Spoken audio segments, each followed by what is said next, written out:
Mom, आप कितने पुराने विचारों वाली हो। आजकल की पार्टीज में यह सब चलता है। रिया बोली, बेटा तुम समझती क्यों नहीं हो, मैं तुम्हारे भले के लिए ही कह रही हूँ। बबीता जी बोली, मॉम आप नहीं समझ रही हैं, हम टीनेजर एज के बच्चे हैं। क्या अब भी हम आपके हिसाब से चलेंगे? क्या अब भी आप हमें बताओगी कहाँ जाना है, क्या करना है और कैसे दोस्त बनाने हैं? मेरी सहेलियाँ तो 9वीं कक्षा से ही नाइट आउट पार्टीज करती आई हैं, लेकिन मैंने तब कभी आपसे परमिशन नहीं मांगी। मगर अब मैं कॉलेज में आ चुकी हूँ और मुझे अपनी ज़िंदगी जीने का पूरा हक है। मेरी सहेलियों के माता पिता ने तो बचपन से उन पर कभी रोक नहीं लगाई, मगर आप हमेशा भाषण सुनाती रहती हो जो मुझे नहीं सुनना। बोलकर रिया पांव पटक कर वहाँ से चली गई। बबीता जी थक चुकी थी बेटी के व्यवहार से, मगर गलती उनकी बेटी की भी नहीं थी। वह जानती थी यह उम्र ही ऐसी है जहाँ बच्चों को माँ बाप गलत ही लगते हैं, भले ही वह उनकी भलाई के लिए ही क्यों न कर रहे हों। बबीता जी भी कहाँ बच पाई थी इस उम्र में। उन्हें याद आ गए वह दिन जब वे टीनेजर थी। जवानी में कदम रखते ही हमें लगता है कि हमें सब कुछ पता है। हमारे माता पिता बूढ़े हो चुके हैं, उन्हें कुछ नहीं आता। बबीता जी भी अपनी माँ मधु जी को हमेशा टोका करती और कहती, माँ तुम्हें कुछ नहीं पता। मधु जी कम पढ़ी लिखी घरेलू महिला थी, मगर उन्होंने बाल धूप में सफ़ेद नहीं किए थे। वे भी बबीता को सही व गलत में भेद बताती, मगर बबीता की अक्ल पर रघुवीर की मोहब्बत का पर्दा पड़ा हुआ था। रघुवीर उसे जो सपने दिखाता बबीता को वही दिखाई देता और अपने खुद के माता पिता उसे पराये लगते। मधु जी को जब बबीता और रघुवीर के बारे में पता चला तो मधु जी बहुत गुस्सा हुई थी।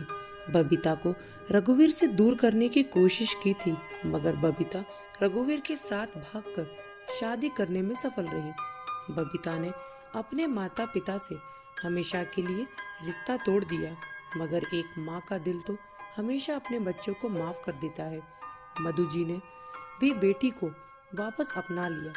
बबीता जी की जिंदगी में भूचाल तब आया जब शादी के 2 महीने बाद ही उसे पता चला कि रघुवीर पहले से शादीशुदा है और एक बच्चे का पिता भी है। वह बहुत रोई और हमेशा के लिए अपने मायके आ गई। मधु जी और पिता जगदीश चंद्र जी ने उसकी सारी गलतियों को नजरअंदाज कर उसे फिर से हौसला दिया और आगे की पढ़ाई जारी रखने के लिए राजी किया। मधु जी ने बेटी के लिए राकेश को पसंद किया, जो बहुत सुलझा, व्यवहारिक और मिलनसार था। राकेश ने बबीता का भूतकाल जानते हुए भी उसे अपनाया। आज उसी राकेश के साथ बबीता जी बहुत खुशहाल जिंदगी बिता रही है। बबीता राकेश के साथ मिलकर कपड़े की दुकान चलाती है। दोनों ने मिलकर अपना व्यापार खूब फैला रखा है। सच, माता पिता कभी अपने बच्चों का बुरा नहीं चाहते। आज वही चिंता और दर्द उन्हें रिया के लिए है, जो कभी मधु जी को बबीता के लिए था। किसी ने सही कहा है, कर्म लौटकर जरूर आता है। आज ठीक वही हो रहा है जो दर्द मैंने अपने माता पिता को 22 साल पहले दिया था, वही दर्द रिया मुझे दे रही है। रिया की आदतें और बातों ने आज बबीता जी को वहीं लाकर खड़ा कर दिया है जहां 22 साल पहले मधु जी थी।